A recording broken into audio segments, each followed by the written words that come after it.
বিসমিল্লাহির রহমানির রহিম। পরম করুণাময় ও অসীম দয়ালু আল্লাহর নামে শুরু। ومن أحسن قولا ممن دعا إلى الله وعمل صالحا وقال إنني من المسلمين.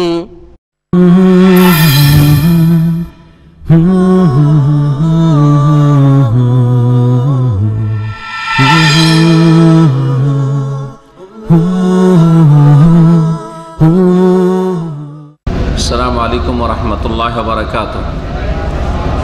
إن الحمد لله نحمده ونستعينه ونستغفره ونعوذ بالله من شرور أنفسنا ومن سيئات أعمالنا.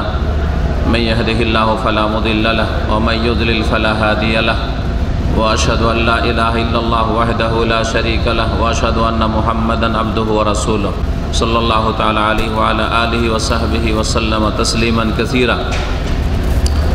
أما بعد فأعوذ بالله من الشيطان الرجيم. خذ من أموالهم صدقة تطهرهم وتزكيهم بها وصل عليهم إن صلاتك سكن لهم والله سميع عليم.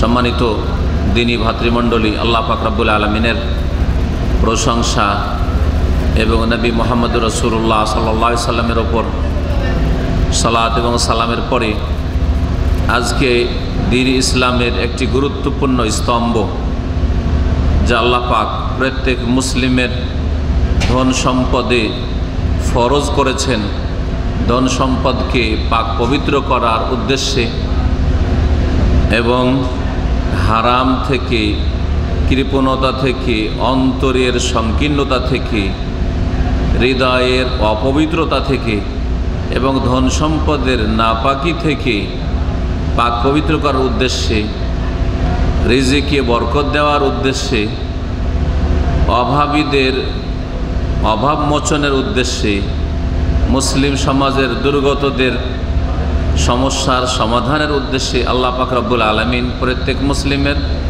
ধন সম্পদের ওপর এই গুরুত্বপূর্ণ এবাদতটি ফরজ করেছেন, যেটি হচ্ছে আর্থিক এবাদত, মালি এবাদত।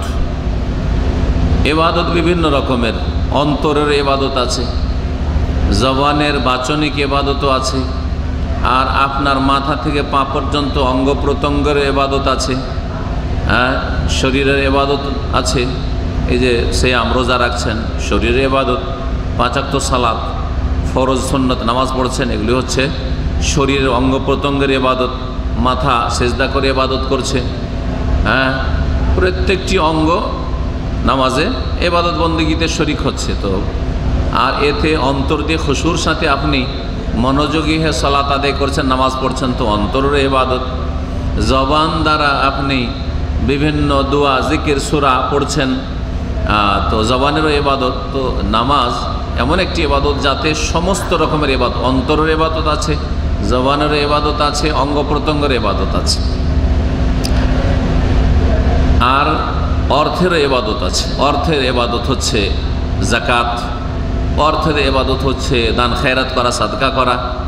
অর্থের এবাদত হচ্ছে কাউকে ধার কর্জা দেওয়া আল্লাহর সন্তুষ্টির জন্য, কোনো মুসলিম ভাই বোনকে। অর্থের এবাদত হচ্ছে বাইতুল্লাহর হজ করা, তার সাথে সাথে শারীরিক মেহনতও লাগে। অর্থের এবাদত হচ্ছে উমরা করা। তো বহুমুখী এবাদত আল্লাহ পাক শরীয়তে দিয়েছেন বান্দাকে দুনিয়া আখেরাতের কল্যাণ হাসিলের উদ্দেশ্যে, আল্লাহ পাকের সান্নিধ্য লাভের উদ্দেশ্যে। তার মধ্যে একটি গুরুত্বপূর্ণ এবাদত হচ্ছে ফরজ এবাদত যাকাত। এই যাকাত সম্পর্কে আলোচনা করব। আল্লাহ পাক রব্বুল আলামিন দ্বীন ইসলামের 5টি খুঁটি করেছেন, আপনাদের জানা আছে তাই না? ইসলামের স্তম্ভ হচ্ছে 5টি। প্রথম স্তম্ভ কি? প্রথম হচ্ছে, কে বলবেন? শুধু কালমা বলবেন? কত শিখবেন? কালমার কি করা? কালমার সাক্ষ্য প্রদান করা, শাহাদাত দেওয়া। কালমা বিশ্বাস করা বলবেন না, বিশ্বাস ইমান, ইমানের 6টি পিলার। বোঝা গেছে? তো যে ইসলামের যে 5টি খুঁটি আছে, এগুলির সম্পর্ক হচ্ছে বাহ্যিক কাজকর্মের সাথে। বাহ্যিক কাজকর্মের সাথে অন্তরের বিশ্বাসের পর, অন্তরের বিশ্বাসকে ঈমান বলা হয়। ঈমানের 6টি খুঁটি, ওটা আলাদা, আজকের আলোচনাতে নিয়ে আসবো না। ওটা হচ্ছে ঈমান। আর যখন কালেমা বলবেন, কালেমার প্রতি বিশ্বাস করা বলবেন না, হ্যাঁ, কালেমার প্রতি ঈমান আনা বলবেন না। কালেমার কি করা? আর শুধু কালেমা দেশি তরিকায়, ওটা দেশি ইসলাম, ভুল ইসলাম। দাদা বুঝতে পারছেন? ভুল শিক্ষা দেওয়া হয়েছে। কালেমা, নামাজ, রোজা, হজ, যাকাত, কি করবেন কালেমা বলতে পারেন না। এতদিন ধরে এগুলো শিখাচ্ছে, তো শিখে কিছু আগাইতে হবে, এগিয়ে আসতে হবে শিখে। কালেমার সাক্ষী দেওয়া, সহজ ভাষায় কি করা? কালেমার শাহাদাত দেওয়া, কালেমার সাক্ষ্য প্রদান করা। জি, সাক্ষী দেওয়া কি দিয়ে হয়? এটা দিয়ে না, এখান দিয়ে, কোনখান দিয়ে? জবান দিয়ে। সাক্ষী অন্তর দিয়ে হয় না। আপনি কোর্টে সাক্ষী দিতে গেছেন, হ্যাঁ, আপনার কোনো লোকের পক্ষে অথবা বিপক্ষে, অন্তর কথা বলবে না জবান কথা বলবে? জবান কথা বলবে। তাহলে বোঝা গেল সাক্ষী কি দিয়ে দেওয়া হয়? জবান দিয়ে দেওয়া হয়। বলতে হবে আশহাদু আল্লা ইলাহা ইল্লাল্লাহ, আমি সাক্ষী দিচ্ছি যে আল্লাহ ছাড়া কোনো সত্য মাবুদ নেই। ও আশহাদু, আরও সাক্ষী দিচ্ছি কি? যে আন্না মুহাম্মাদান রাসূলুল্লাহ আবদুহু ওয়া রাসূলুহু, যে মুহাম্মদ সাল্লাল্লাহু আলাইহি সাল্লাম আল্লাহর বান্দা এবং তার রাসূল। এই দুটি কথার আমি সাক্ষী দিচ্ছি। অন্তরে বিশ্বাসের সাথে সাক্ষী দিতে হয় না? অন্তরে বিশ্বাস না থাকলে সাক্ষী দেওয়া যায়? অন্তরে আপনার বিশ্বাস যে এই লোকটি চোর, আর আদালতে গিয়ে সাক্ষী দিচ্ছে যে লোকটা ভালো, এটা হয় নাকি? হ্যাঁ, চোর যদি জানেন তো চোর বলতে হবে আদালতে গিয়ে, আর যদি লোকটাকে ভালো জানেন অন্তর থেকে, তাহলে কি করতে হবে? ভালো সাক্ষী দিতে হবে। তাহলে বোঝা গেল যে অন্তরের বিশ্বাসের সাথে মুখে কি করতে হবে? লা ইলাহা ইল্লাল্লাহ আর মুহাম্মাদুর রাসূলুল্লাহ, এই দুটো বাক্যের কালেমার সাক্ষ্য প্রদান করতে হবে। এটা হচ্ছে ইসলামের প্রথম খুঁটি। দ্বিতীয় খুঁটি হচ্ছে, হ্যাঁ, তাহলে শিখে নিলে ভালো করে, ভুল করবেন না। দুনিয়ার ক্ষেত্রে ভুল করেন না, হ্যাঁ, রিয়াল ডলারের ক্ষেত্রে ভুল হয় না। কফিলের ক্ষেত্রে একদিন কফিলের বাড়ি যদি চেনা যান ভুল হয় না। কফিলের নাম্বার যদি কারোর মাধ্যমে পেয়ে যান জীবনে ভুল হয় না, সেভ করে রেখেছেন, কাজে আসবে। হ্যাঁ, কিন্তু কালেমা, কালেমা সারা জিন্দেগি কালেমা, কালেমার শাহাদাত দেওয়া। হ্যাঁ, তারপরে 2 নম্বরে কি? নামাজ, সলাৎ, সলাৎ কায়েম করা। আরবিতে সলাৎ অভ্যাস করেন। ইউরোপ আমেরিকার মুসলমানরা মুসলমান হলে নামাজ বলে না, সলাৎ বলে। আর ইন্ডিয়া, বাংলাদেশ, পাকিস্তান হলে সলাৎকে নামাজ বানিয়ে দেয়। তো নামাজ বলার দরকার থেকে, আরবিতে নামাজ আছে? ফার্সি কথা, ফার্সি কথা কেন বলবেন আপনি? হ্যাঁ, ফার্সি কথা কেন বলবেন? যেমন আপনি উপাসনা তো বলছেন না, ইবাদত বলছেন, আল্লাহর ইবাদত করছে, আল্লাহর উপাসনা বলছেন। হ্যাঁ, তো যখন বাংলা করেন না তাহলে ফার্সি কেন করতে যাবেন? সোজা আপনি বলেন সলাৎ। জি, 5 ওয়াক্ত সলাৎ আদায় করা, এটা হচ্ছে দ্বিতীয় খুঁটি। 3 নম্বর খুঁটি কি? যাকাত। মাশাআল্লাহ, তাহলে কিছু শিখা হয়েছে। হ্যাঁ, না হলে আমাদের দেশে কি বলে? কালেমা, নামাজ, তারপরে রোজা, তারপরে হজ, তারপরে যাকাত। যাকাত 5 নম্বরে না 3 নম্বরে? 3 নম্বরে যাকাত ফরজ। আল্লাহ কোরআনের অধিকাংশ আয়াতে বলেছেন আকিমুস সলাত ওয়া আতুজ যাকাত। হ্যাঁ, ওয়া আকামাস সলাত ওয়া আতাজ যাকাত, যে সালাত কায়েম করে, নামাজ কায়েম করে আর যাকাত প্রদান করে। তো সালাত, নামাজের সাথে যাকাত বলেছেন, কোন জায়গায় আছে কোরআনে দেখাইতে পারবে? নামাজ, রোজা, আকামাস সলাত ওয়া সাওমা, নামাজ কায়েম করে রোজা রাখে, এরকম কোন আয়াত আছে? কোথাও খুঁজে পাবেন না। আয়াত নেই। হাদিস আছে যে নামাজের পরে রোজার কথা? কোনো একটা হাদিস পর্যন্ত নাই। তাহলে আমরা কোন দিকে চলেছি ধর্মের নামে চিন্তা করেন। কোরআন এবং হাদিসে একটা সিরিয়ালে এরকম বয়ান করেনি, আল্লাহ বয়ান করেননি, তার রসুলও বয়ান করেননি সাল্লাল্লাহু আলাইহি ওয়াসাল্লাম, যে কালেমার পরে নামাজ, রোজা, একটি আয়াতও নেই, একটা হাদিসও নেই। আর আমরা এরকম করে বলছি, কেন বলবো? যেমন করে আল্লাহ বলেছেন ওরকম করে বলবো, যেমন করে তার রসুল বলেছেন। হ্যাঁ, আপনার প্রিয় রসুল যেটা ভালোবেসেছে ভালোবাসবেন না? ভালোবাসার দাবি না এটা? ইমানের দাবি না? অবশ্যই। তো বলবেন কালেমার শাহাদাত দেওয়া, সলাৎ 5 ওয়াক্ত নামাজ কায়েম করা, আর যাকাত আদায় করা বা প্রদান করা, আর তারপরে 4 নম্বরে হচ্ছে রমজান মাসের সিয়াম পালন করা। সিয়াম বা সওম আরবিতে, রোজা, এটাও ফার্সি করেছি। কি দরকার ফার্সি করার?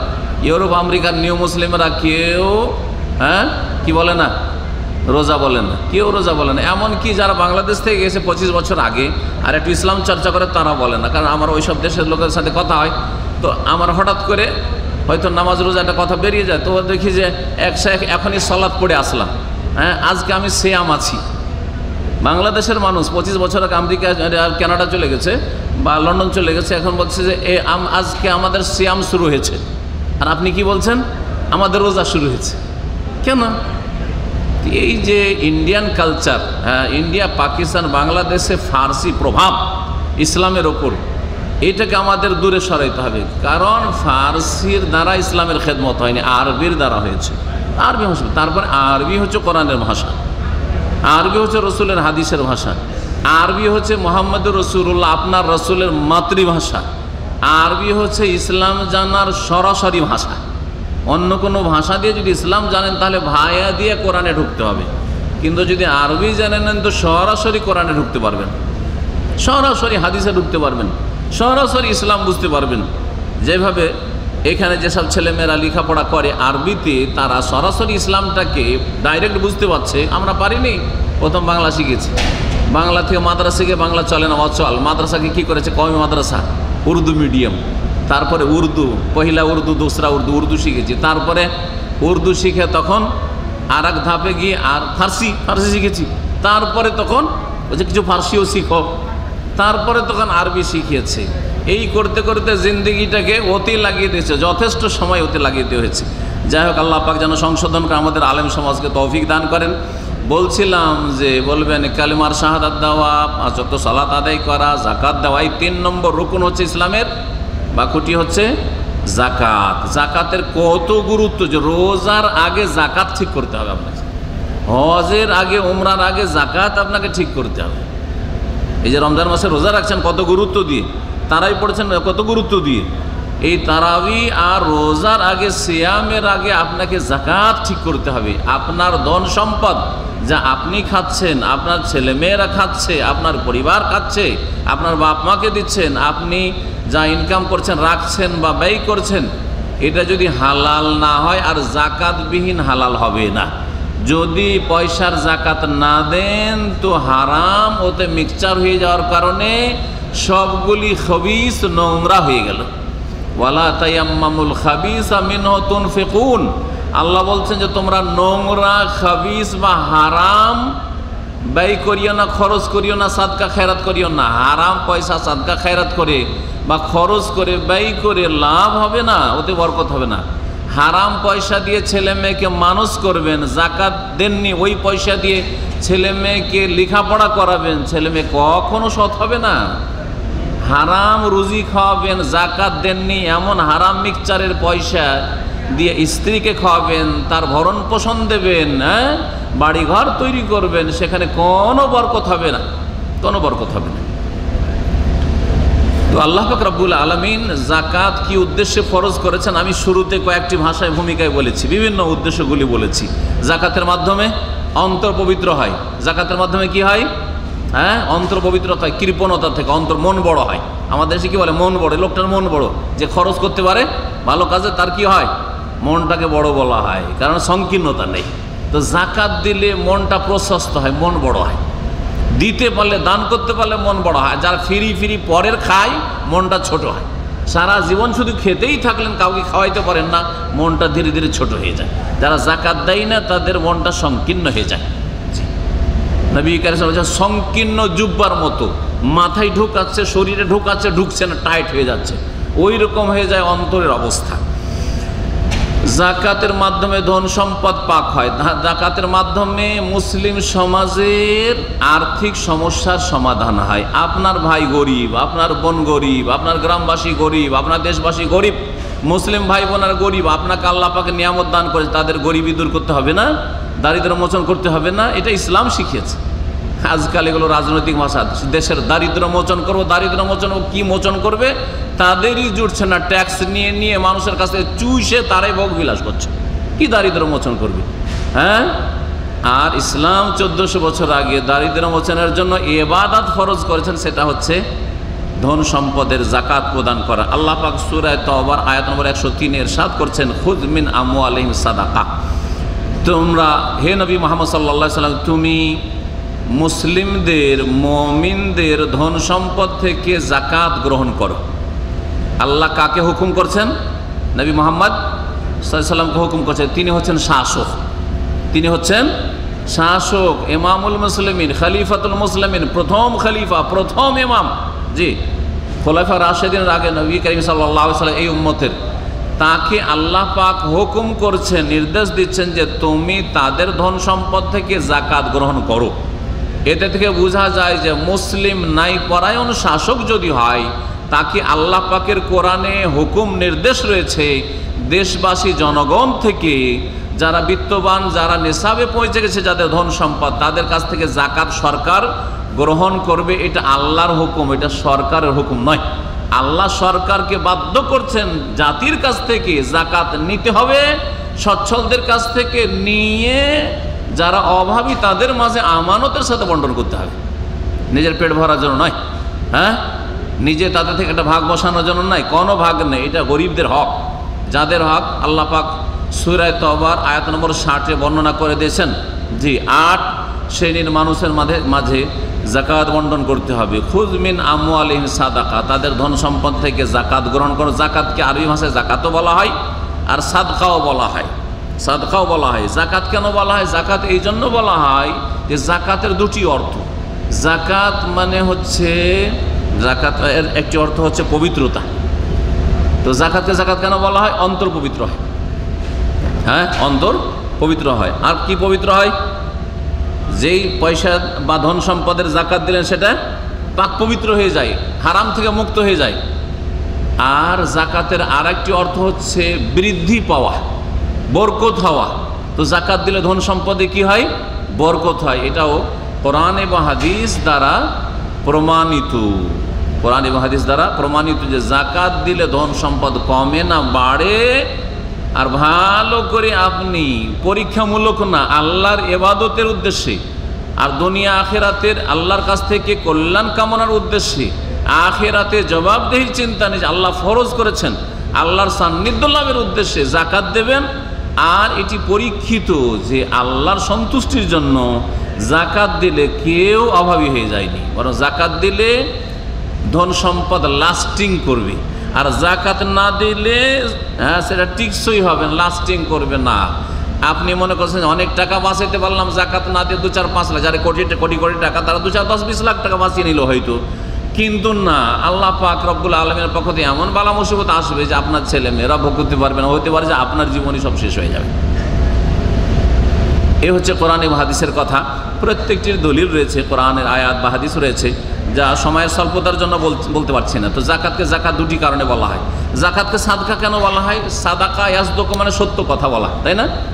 সিদক মানে সত্যতা, আর ওর বিপরীত হচ্ছে কাযিব বা কিযব মানে মিথ্যা। তো সাদকাকে বা যাকাতকে সাদকা কেন বলা হয়?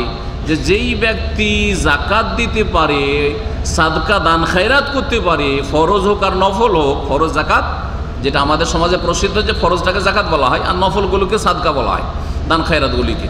কিন্তু আরবি ভাষায়, কোরআন এবং হাদিসের ভাষায় যাকাতকে যাকাতও বলা হয়, সাদকা বলা হয়। সাদকা এই জন্যই বলা হয়, নামকরণ করা হয়েছে যে যেই ব্যক্তি যাকাত দেয় বা সাদকা করে তার অন্তরে ঈমান আছে, অন্তরের ঈমানের সততা প্রমাণ করে যে আপনি সত্যবাদী মুসলিম।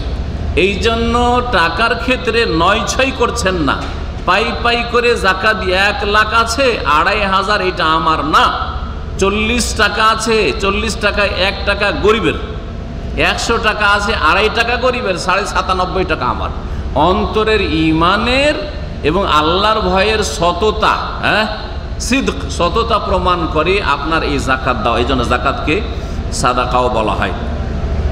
আল্লাহ পাক বলছেন যে তুমি তাদের কাছ থেকে যাকাত গ্রহণ করো, তার মাধ্যমে কি করবে, ফায়দা কি হবে? বলছে তোতাহিরহুম, যাকাত নিয়ে তাদেরকে পাক পবিত্র করবে। ওয়াতুযাক্কিহিম বিহা, আর তাদের আত্মার পরিশুদ্ধি করবে। এর মাধ্যমে তাজকিয়া, অন্তর পাক হবে, তাদের আমল পাক হবে, জবান পাক হবে। মানুষ যখন দান খায়রাত করে, অন্তর ভালো হয়, তখন সব কিছু ভালো হয়ে যায়। অন্তর যার যত ভালো, তার হাত পাও ভালো, তার কাজকর্মও ভালো, তার কথাবার্তাও ভালো, সব কিছু ভালো হবে। কারণ অন্তর সব অঙ্গ প্রত্যঙ্গকে কি করে? ডিল করে।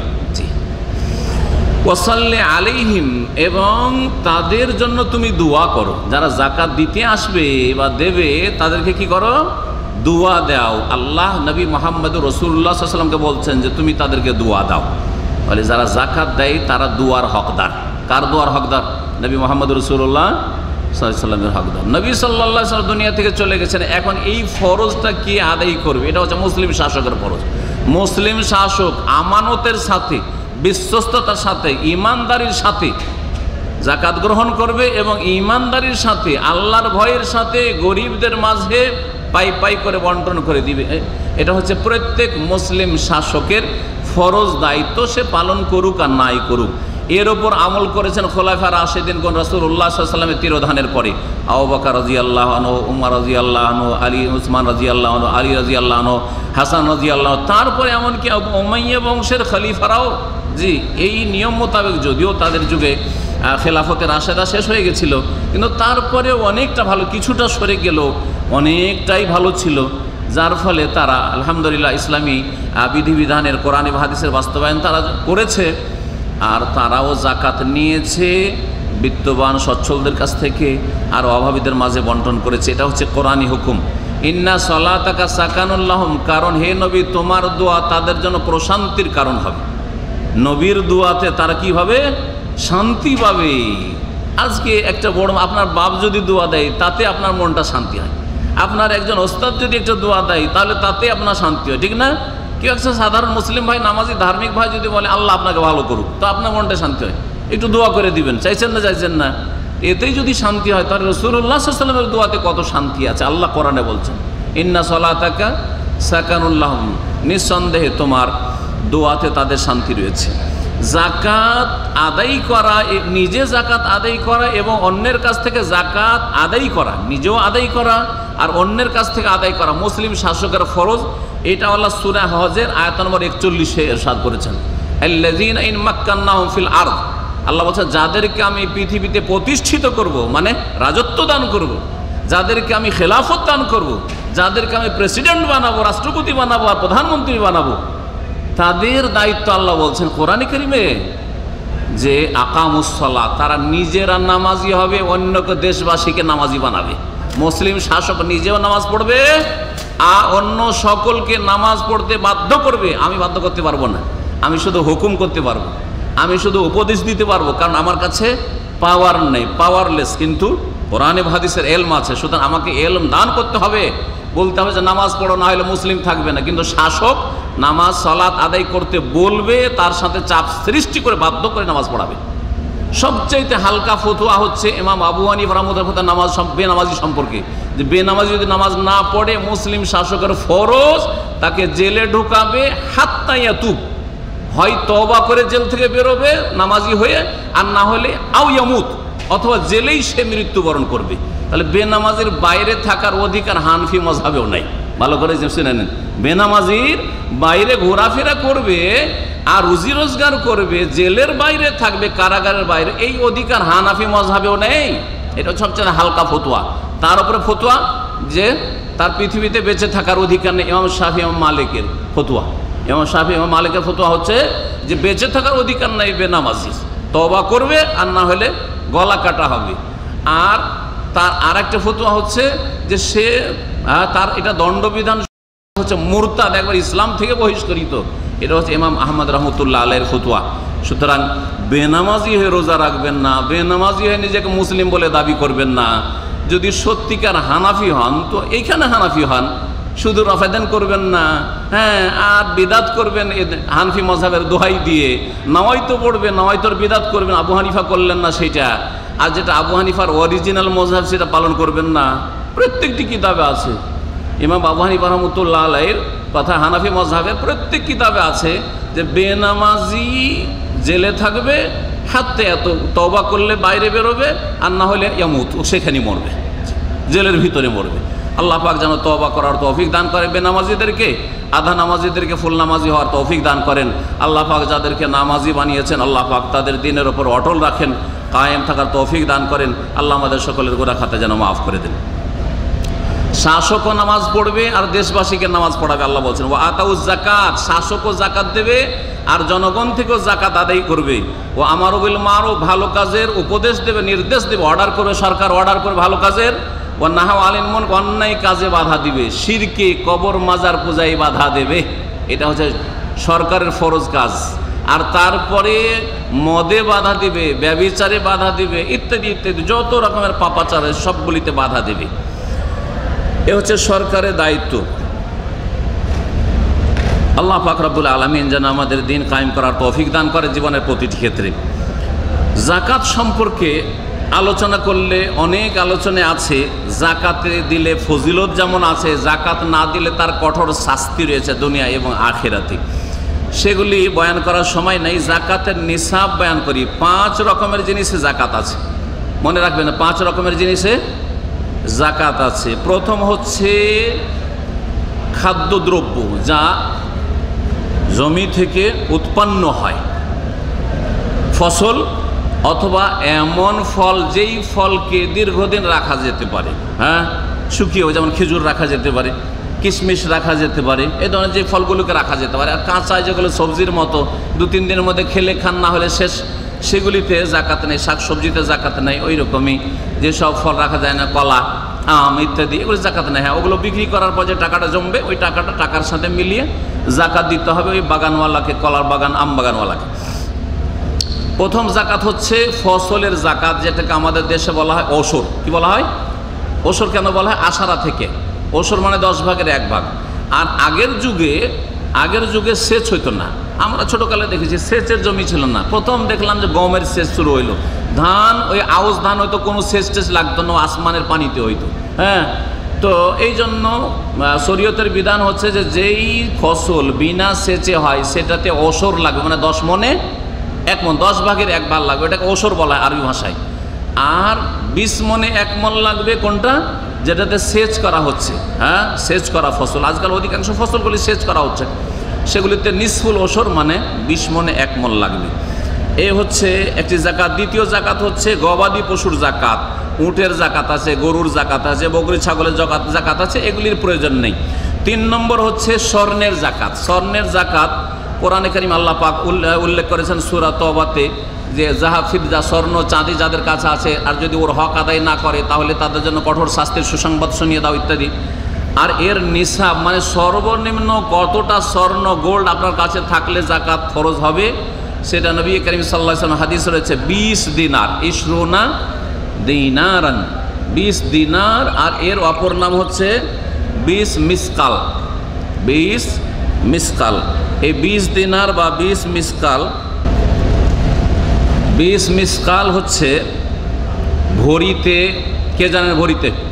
স্বর্ণের নিসাব মানে সর্বনিম্ন কত ভরি স্বর্ণ গোল্ড থাকলে জাকাত লাগবে, কে বলতে পারেন? হ্যাঁ, 7। আর কেউ? হ্যাঁ, 7.5। মাশাআল্লাহ, ঠিক বলেছেন, 7.5 ভরি। 7.5 ভরি, 7.5 ভরি। আর 7.5 ভরি হচ্ছে আপনার গ্রামে কত হবে? গ্রামে, হ্যাঁ বলেন, কত? 85? জি জি জি জি, 85 গ্রাম। 85 গ্রাম। আজকাল গ্রামের হিসাব চলছে, তো 85 গ্রাম সহজ ভাষায় জানেন। 85 গ্রাম যদি স্বর্ণ আপনার স্ত্রীর মালিকানায় থাকে, অথবা আপনার মালিকানায় থাকে, একজন মালিকানায়, 4-5 জনের নাই, আপনার সাবালিকা মেয়েকে দিয়ে দিয়েছেন, ও মালিক হয়ে গেছে, ওটা নয়, সব জমা করার দরকার নেই। কিন্তু এক মালিকানায় একজনে যদি 7.5 ভরি বা 85 গ্রাম স্বর্ণ থাকে বা তার বেশি থাকে, তাহলে জাকাত দিতে হবে। জাকাত কত ভাগ দিতে হবে শুনে রাখেন। স্বর্ণে, চাঁদিতে, রূপাতে, আর টাকা পয়সা, রিয়াল, ডলারে, কারেন্সিতে, হ্যাঁ, এগুলোতে শতকরা কত দিতে হবে? শতকরা 2.5%, 40 ভাগের 1 ভাগ দিতে হবে। তাহলে 40 ভরিতে 1 ভরি দিতে, ওই হিসাব করে নেবেন। 7.5 ভরিতে বা 85 গ্রামে কত আপনার হয়, ওটা আপনি হিসাব করে নেবেন। তারপরে 4 নম্বরে হচ্ছে চাঁদি। চাঁদি, রূপা, সিলভার। তো রূপাতে জাকাত রয়েছে। জি, স্বর্ণের সম্পর্কে নবী করিম সাল্লাল্লাহু আলাইহি ওয়াসাল্লামের হাদিস রয়েছে, ওয়ালাইসা আলাইকা শাইয়ুম মিন ফিয-যাহাবি হাত্তা ইয়াকুনা লাকা 20 দিনার। নবী সাল্লাল্লাহু আলাইহি ওয়াসাল্লাম বলছেন যে তোমার ওপর স্বর্ণে জাকাত নাই যতক্ষণ পর্যন্ত 20 দিনার তোমার কাছে না হবে। 20 দিনার সম্পর্কে বললাম। চাঁদি সম্পর্কে হাদিস আপনাদের শোনাই। প্রিয় নবী মুহাম্মদ রাসূলুল্লাহ সাল্লাল্লাহু আলাইহি ওয়াসাল্লাম বলছেন, লাইসা ফিমা দুনা 5 আওয়াকিন সাদাকা। 5 উকিয়ার কমে সাদকা জাকাত ফরজ হয় না। 5 উকিয়ার কমে জাকাত ফরজ হয় না। আর 1 উকিয়া হচ্ছে 40 দিরহাম। তো 40কে 5 দিয়ে গুণ দেন, তাহলে কত হবে? 4 5 20। কত হইল? কত হইল? আরে কি অঙ্ক পড়ে না নাকি? 200 হইল। আর একটা 0 বাড়ান, 4 5 20 করলাম, আর একটা 0 বাড়ান, 200। তাহলে 200 দিরহাম। 1 উকিয়া হচ্ছে 40 দিরহাম, হ্যাঁ। আর 5 উকিয়াতে নেশাব হয়, তাহলে 5 40 200 দিরহাম। 200 দিরহাম যদি কারো কাছে হয়, দিরহাম পুরাতন হিসাব। এখন এই দিরহাম পুরাতন হিসাবকে 200কে যদি বর্তমান হিসাবে নিয়ে আসা হয় গ্রামে, তাহলে হয় 595 গ্রাম। কত বললাম? 595 গ্রাম। কারো কাছে চাঁদি রূপা যদি থাকে বা তার সম পরিমাণ টাকা থাকে, এ 595 গ্রাম চাঁদির দাম কত? চাঁদের দাম সম্পর্কে এক এক লোককে জিজ্ঞাসা করলে এক এক রকম আজব কথা বলে, কিন্তু আমাদের কাছে আলহামদুলিল্লাহ গবেষণামূলক ইন্টারনেট থেকে চাঁদির সবগুলি রেট এসেছে। আমার কাছে এখন মোবাইলে আছে, যদি কারো হোয়াটসঅ্যাপে চান আমি পাঠিয়ে দিতে পারবো। চাঁদির রেট সবচেয়ে ভালো চাঁদির রেট এতে বলা হয়েছে 2.8, জি, তার মানে 3 রিয়ালের কম। হ্যাঁ, 3 রিয়ালের কম, 1 গ্রামের দাম 3 রিয়ালের কম। আর সবচাইতে সস্তা চাঁদি যেটা অন পয়েন্ট হচ্ছে 67, মানে 1 টাকা 67 হালালা। 1 টাকা 67 হালালা হচ্ছে 1 গ্রামের দাম। তো এই হিসাব করে আজকে ভালো করে শোনেন, কারণ এক এক লোক এক এক রকম ফতোয়া দিচ্ছে। কে বলছে যে 1 লাখ টাকা হইতে হবে বাংলাদেশি টাকা, কে বলছে 60-70 হাজার। এক ভাই বলল যে আমাদের ওখানে 800 টাকা করে ভরি, সুতরাং এই হিসাবে হয়ে যায় আমাদের 42,000। তো আমি বললাম যে ঠিক আছে যদি আপনি কনফার্ম থাকেন, কিন্তু পরে আমরা যখন ইন্টারনেট থেকে সবগুলি রেট বের করে দেখলাম চাঁদি মেলা রেটের রয়েছে, একবারে যেগুলো ব্যবহৃত, তারপরে যেটা মানে যেমন যেটার ক্যারেট আছে, তো ওই হিসাবে রেট মেলা রকম রেট রয়েছে। মধ্যম রেট ধরলে হয় 1115 রিয়াল। 1115 রিয়াল যদি 1 বছর ধরে আপনার কাছে পড়ে থাকে, ওর নিচে নিচে যায়নি, মানে কোনো সময় 0 হয়ে যায়নি। গত রমজানের সাথে আবার জাকাতের সম্পর্ক নেই। অধিকাংশ লোক যদিও রমজানে জাকাত দিচ্ছে, অভ্যাস করে নিয়েছে, কিন্তু এটা শরীয়তের বিধান নয় যে রমজানে শুধু গরিবকে দেবেন। যখন টাকা জমা হইল, আপনি ধরেন রমজানে নয় মুহররম মাসে সৌদি আরব এসেছে অথবা ইনকাম করা শুরু করেছে, প্রথম বেতন পেলেন, আর আপনার কাছে মোটামুটি 1000 রিয়ালের ওপরে হয়ে গেছে, 1100 রিয়াল যেটা মধ্যম, আর তার নিচে 993 আসে, একটা রেটে 993, তার মানে 1000। এই জন্য 1000 রিয়াল বলে দিলে আর ঝামেলা থাকবে না। যে কারো কাছে যদি 1000 রিয়াল থাকে গত মাসে, গত রমজানে, আর তারপরে গোটা বছর কমেনি, বাড়তেই থেকেছে বা অতটাই থেকেছে, আর এই রমজানে এসে তার কাছে 10,000 রিয়াল, 1 লাখ রিয়াল, 5 লাখ, 10 লাখ, 20 লাখ, সবগুলিতে জাকাত একসাথে দিয়ে দিবে। একবার জাকাত দিয়ে দেবে, 1 বছরের জন্য ফিরিয়ে যাবে। কারণ প্রত্যেক মাসে হিসাব করা সম্ভব নয়। প্রত্যেক মাসে কারোর জন্য হিসাব করা অসম্ভব। যে আমার গত রমজান মাসে 1000 ছিল, আর তারপরে তখন নেশাব হয়েছে, তারপরে আবার সওয়ালে কত, রমজানের পরে ছিল, তারপরে হজের সময় কত ছিল, তারপরে কত ছিল, 3 মাস আগে কত ছিল, কেউ হিসাব করে রাখতে পারবেন না। সুতরাং যখন জাকাত দেওয়ার সময়টা আসবে, তখন আপনার কাছে টোটাল অ্যামাউন্ট কত আছে, টাকার আকারে হোক, নিজের ঘরে হোক, ব্যাংকে হোক, অথবা দোকান আছে, দোকানে ব্যবসায়ী সামগ্রী হোক, সেগুলির সাথে মিলিয়ে ধরেন আপনার কাছে ক্যাশ ব্যাংকে আছে 2-4-5 হাজার রিয়াল, বা কিছুই নেই আপনার কাছে, কিন্তু দোকানে আপনার লাগানো আছে 50,000 রিয়াল বা 10,000 রিয়াল লাগানো আছে, বা তারও বেশি লাগানো আছে, মোট কথা নেশাবের বেশি লাগানো আছে, লাখ লাখ রিয়াল লাগানো হয়েছে। তাহলে প্রত্যেক বছর আপনাকে দোকানের মাল সামানগুলি এক একটা করে হিসাব করতে হবে। আপনাকে হিসাব করতে হবে যে কত টাকার মাল সামান আমার দোকানে আছে, মুদিখানার দোকান বা কালা, হিসাব করবেন না আপনি? অবশ্যই হিসাব করতে হবে যে এখন গত 1 বছর থেকে আমি দোকান চালু করেছি, তখন থেকে নেশাবের মালিক হয়েছি, এখন আমার দোকানে কত টাকা পুঁজি ইনভেস্ট করা আছে। এই যত টাকা পুঁজি ইনভেস্ট করা আছে, এই সমস্ত টাকাতে জাকাত আপনাকে দিতে হবে বছরে একবার। এটা হচ্ছে টাকা। আর ব্যবসায়ী সামগ্রী, তার সাথে চাঁদি বললাম। আর 5 নম্বরে হচ্ছে ব্যবসায়ী সামগ্রী, সেটাও টাকার মতোই 40 ভাগের 1 ভাগ তাতে দেবেন। এই ছিল ওই সব ধন সম্পদগুলি যেগুলিতে জাকাত লাগবে। 5 রকমের জিনিস কে বলতে পারেন? 5 রকমের জিনিসে জাকাত লাগবে, কে বলতে পারেন আমার আলোচনা থেকে? দেখি আপনারা প্রশ্ন উত্তর দেন। জি, আছে কেউ? আল্লাহর বান্দা, এখনই তো বললাম। হ্যাঁ বলেন। স্বর্ণতে, চলেন আগে পিছে করলে অসুবিধা। হ্যাঁ, চাঁদিতে,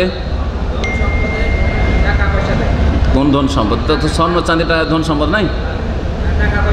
টাকা পয়সা চাঁদির বিকল্প, ওটা ধরলে 6 নম্বর হয়ে যাবে। টাকা পয়সাগুলি চাঁদির বিকল্প। মনে রাখবেন যে স্বর্ণ 7.5 ভরিকে নেশাব ধরবেন না। কতকে নেশাব ধরবেন? 595 গ্রাম চাঁদিকে নেশাব ধরবেন। কারণ এই যে কাগজের টাকাটা এসছে, এটাও ভালো করে ক্লিয়ার করেন। কাগজের টাকা এসছে, এটা আগের যুগে চাঁদির টাকা চলতো, রূপার টাকা চলতো, তার বিনিময়ে এসছে।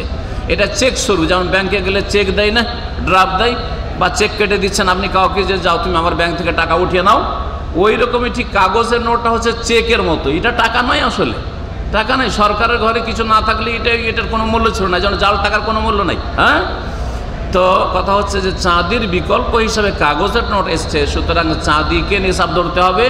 আর সেটা হচ্ছে 1000 থেকে 1100 রিয়াল। তো 1000 রিয়াল যদি নেশাব হয়, বাংলাদেশের টাকা কত টাকা হইল? হ্যাঁ, কত? 20 না 22? 20 ধরেন না, 20 ধরেন, একটু না একটু বেশি হবে। তো 20,000 টাকা, মোটামুটি 20,000 টাকা যদি বাংলাদেশি টাকা থাকে আপনার কাছে, তো জানতাম যে আপনার নেশাব হয়ে গেছে। এটাই হচ্ছে আপনার ঈমানের ক্ষেত্রে আর জাহান্নাম থেকে বাঁচার ক্ষেত্রে অধিক সতর্কতা। এটা হচ্ছে সতর্কতা। এখন বলেন, স্বর্ণ হইল, চাঁদি হইল, ফসলে মাশাআল্লাহ, হ্যাঁ হ্যাঁ, গবাদি পশু, হ্যাঁ হ্যাঁ, উট গবাদি পশু, গৃহপালিত পশু। চলেন, দোকানপাটের যে মাল সামান, হ্যাঁ, ব্যবসায় সামগ্রী। চলেন, ঠিক আছে, আপনার একটা পুরস্কার আছে, নিয়ে যেতে পারেন। কষ্ট করে বলে, এত কষ্ট করলে হবে? তো আপনি যদি কষ্ট করেন তো এরা কী বলবে সব? আহাল আদরি, হ্যাঁ, এরকম করলে হবে? আচ্ছা, এখন আপনাদের একটা কথা জিজ্ঞেস করছি, কারা জাকাত দেন? একটু হাত উঠান। এটা রিয়াকারি না। জাকাত কার উপরে ফরজ? একটু হাত উঠান। জাকাত কার উপরে ফরজে আছে? আমি যে হিসাব বললাম, এটা হচ্ছে গবেষণামূলক তাহকিকি হিসাব। এতে 1000 রিয়াল গত রমজানে ছিল। মেলা টাকা থাকলে জাকাত লাগে না। 1000 রিয়াল গত রমজানে ছিল, ওর নিচে পকেট খালি হয়নি, ব্যাংক খালি হয়নি। বোঝা গেছে? মানে 20,000 টাকা আপনার ব্যাংকে পড়ে আছে বাংলাদেশে ধরে, আর এখনও 20,000-এর বেশি আছে, তাহলে প্রত্যেকের উপর জাকাত ফরজ। এতে যদি হাত উঠাইতে বলি, তো আমার কাছে চুরি করে লাভ নেই, আল্লাহর কাছে চুরি করতে পারবেন না, বুঝছেন? সবার উপর জাকাত ফরজে আছে। সবার উপর কি আছে? জাকাত ফরজে আছে। জি হ্যাঁ, ভালো করে শুনে রাখেন। সুতরাং কারো কাছে যদি 20,000 টাকা বাংলাদেশি টাকা, 1000 রিয়াল সৌদি আরবের যদি 1 বছর ধরে থাকে, তার নিচে একবারে এমটি খালি হয়ে যায়নি, পকেট শূন্য হয়নি, ব্যাংক শূন্য হয়নি, তা বাড়ি শূন্য হয়নি, তাহলে জাকাত ফরজে আছে। আল্লাহর হস্তে জাকাত য টাকা বেরোয়, 1000 রিয়ালে যা বেরোয় তাই বের করবেন। হ্যাঁ, 1000 যা বেরোয় শতকরা 2.5 টাকা, তাহলে 1000-এ কত হবে? হ্যাঁ, 1000-এ 25 টাকা, 25 রিয়াল বের করে, 25 রিয়াল আপনি গরিব মিসকিনের হক, ওটা আপনার হক নয়, বের করবেন না আপনি। তাহলে প্রত্যেকে যদি 1000 রিয়ালে 25 টাকা করে বের করি, তো দেশে গরিব থাকবে? গরিব থাকবে না দেশে, আসলে গরিব থাকবে না। এইভাবে জাকাত বের করতে হবে। আল্লাহ পাক যেন তৌফিক দান করেন। আর এই 5টি জিনিসের জাকাত আছে, ভালো করে বুঝে নেন। আর টাকা পয়সার জাকাতটা ভালো করে আশা করি বুঝে নিয়েছেন। আর আপনাদের প্রশ্নের উত্তর দিতে চেয়েছিলাম, কিন্তু যেই ভাইকে প্রশ্ন দিয়েছিলাম বেচারা আসলো ইফতার করার জন্য, জাযাকাল্লাহু খাইর। হ্যাঁ, আর তাও মানে ইফতার করেনি, মাশাআল্লাহ, মানে কি, তো ওকে বলেছি যে আগে নিয়ে আসবে। আমাদের সম্মিলনের দিনে বেশ কিছু প্রশ্ন করা হয়েছিল। এক ভাই জিজ্ঞাসা করেছেন, মজহাব ফরজ কথাটির সাথে ইমামদের সম্পর্ক কি? মজহাব ফরজ এই কথার সাথে ইমামদের কোনো সম্পর্ক নেই। ইমামেরা মজহাবকে ফরজও বলেননি, সুন্নাতও বলেননি, মুস্তাহাবও বলেননি, বরং মজহাবের তারা কল্পনাও করেনি যে আমাদের নামে মজহাব হবে, যে মজহাবটার নাম হানফি হবে। আর ইমাম শাফি কল্পনা তো আসেনি তার যে আমার নামে একটা মজহাব পয়দা হবে যেটার নাম শাফি মজহাব হবে। আর ইমাম মালিকও কল্পনা করেননি, ভাবতেও পারেনি যে আমার নামে একটা মালিকি মজহাব কায়েম হবে, আর আমার নামে একটা মজহাব কিয়ামত পর্যন্ত চলতে থাকবে। আর ওহি তো দূরের কথা, ওহি তো শুধু নবীর কাছে আসে। ওই কার কাছে এসছে? নবীর কাছে এসছে, আবু বকরের কাছে ওহী এসছে, উমারের কাছে, উসমানের কাছে এসছে, আলীর কাছে এসছে, হাসান হোসেন আলী ফাতেমার কাছে এসছে। তো যদি সাহাবীদের কাছে ওহী না এসে থাকে তো আবু হানিফা, শাফি, মালিক, আহমদের কাছে ও জানবেই বা কী করে? জানবে কি করে যে মযহাব ইমাম না খাড়ো করে যাননি, দাঁড় করে যাননি। এগুলি ইমামদের ইন্তেকালেরও 150-200 বছর পরে, মানে 4র্থ শতাব্দীতে পয়দা হয়েছে। এটা আমার কথা নয়, কার কথা একটু মনে করিয়ে দিবেন। আমি বলছি যে মযহাবের কল্পনা কেউ করে, ইমাম আহমদও কল্পনা করেননি যে আমার নামে একটা হাম্বলি মযহাব কায়েম হবে। বুঝলেন, যুগের আবর্তন বিবর্তনে কি হয়েছে, লোকজন এক একটা বড় আলেমকে অন্ধভাবে মানা শুরু করেছে, আর তার দোহাই দিয়ে তিনি যা বলেছেন আর তার সাথে আরও কিছু মিলিয়ে দিয়ে একটা দল পাকিয়ে নেওয়া হয়েছে। এটা হলো মযহাব। আসলে এটা হলো আসলে মযহাব। খোলাসা কথা বুঝাও ভালো করে। ধরেন মনে আমারই উদাহরণ দিয়ে বুঝাই। আমার বেশ কিছু ভক্ত আছে, ঠিক না? এখন এরা যদি এত অন্ধ হয়ে যায় যে আমার বেঁচে থাকতে অথবা আমার ইন্তেকালের পরে আমার নাম দিয়ে একটা দল পাকিয়ে নেয়, তো আমার দোষটা কি? আমি বলেছি যে আমার দল পাকান, আমার সবগুলি কথা মানেন, আমার কথা যেটা কোরআনে হাদিস সম্মত ওইটা মানেন। ওই রকমই ইমাম আবু হানিফা, শাফি, মালিক, আহমদ তারা দিনের বড় খাদেম ছিলেন, আলেম ইমাম ছিলেন। তারা বলেছে আমাদের কথা যেটা কোরআন হাদিসের সাথে মিলবে ওইটা নিও, আর যেটা কোরআন হাদিসের সাথে মিলবে না সেটা নিও না। দেখেন, আমরা কোরআন এবং হাদিসের সাথে যে কোনো ইমামের কথা মিলবে ওটা নেব। কোরআন এবং হাদিসের সাথে যদি আবু হানিফার কথা মিলে তাহলে আমি হানাফি, ওই ক্ষেত্রে আমি হানাফি, অসুবিধা নেই। কোরআন এবং হাদিসের সাথে যদি ইমাম শাফির কথা মিলে তো আমি ওই ক্ষেত্রে শাফি, অসুবিধা নেই। কোরআন এবং হাদিসের সাথে যদি ইমাম মালিকের কথা মিলে তো আমি মালিকি, কোনো অসুবিধা নেই। সুতরাং এইসব মযহাব তারা দাঁড় করেননি। আল্লামা শাহুল মুহাদ্দিস দেহলভী বলেছেন যে 4র্থ শতাব্দী পর্যন্ত কোনো একটি মযহাব মানতে হবে এইরকম ধারণা মুসলিমদের ছিল না। তার মানে এই যে 1400 বছর ইতিহাসে প্রথম 400 বছর এইসব ছিলই না। ভালো করে শুনে রাখেন, আল্লাহ পাক যেন বুঝার তৌফিক দান করেন। আর তারপরে ইনশাআল্লাহ তাআলা বাকি যে প্রশ্নগুলি আছে এগুলির উত্তর ইনশাআল্লাহ তাআলা আগামী দিনগুলিতে দেবো। এখন আমার পকেটে রেখে নিলাম, তাহলে আমি শুরু থেকেই হয়তো কখনো প্রশ্নের উত্তর দিয়ে দেবো, আপনারা আগে ভাগে আসবেন।